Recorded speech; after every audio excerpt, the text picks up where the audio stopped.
Polyphony, you need to look at GT7 with a clear lens. You have a campaign which finishes before it even really starts, a tutorialized snooze fest that gives the illusion of free choice but actually takes all agency away from the player, more concerned with lecturing than being a fun experience. You trivialize car collecting to the extent where it becomes truly meaningless and unbalanced to the point of insanity. How so many cars have no reason to exist within GT7, but easily could if you just added more events, that we ultimately have to ask if you even remember that you put those cars in the game.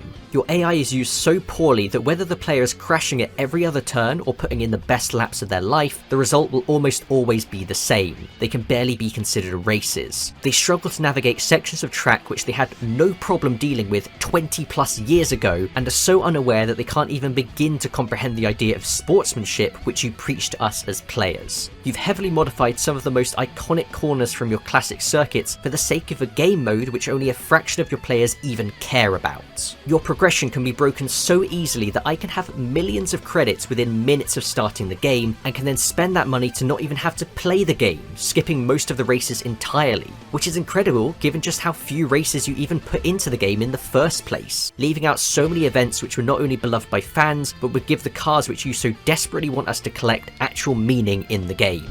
You had reward systems which insult your players and actively wastes their time. A completely unbalanced economy which means that grinding the same few races like it's a full-time job is the only way to earn the most expensive cars. Not even mentioning the less important things which you again pretended to put much more effort into than you actually did, or obviously broken features that you've yet to fix since launch. That is just a selection of the things I've covered in this series. How can you look at any of those and feel any sense of pride whatsoever? This is a game which was billed as a true successor to some of the best racing games of all time. This is the story of how an individual considered as the grandfather of an entire subgenre, a true visionary who arguably changed the course of video game history, show that he doesn't get why people loved his games, and honestly makes me question how those games even ended up as good as they did.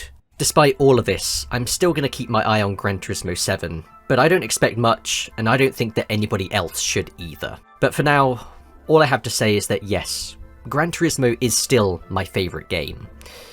But this, to me, is not Gran Turismo. And it never will be.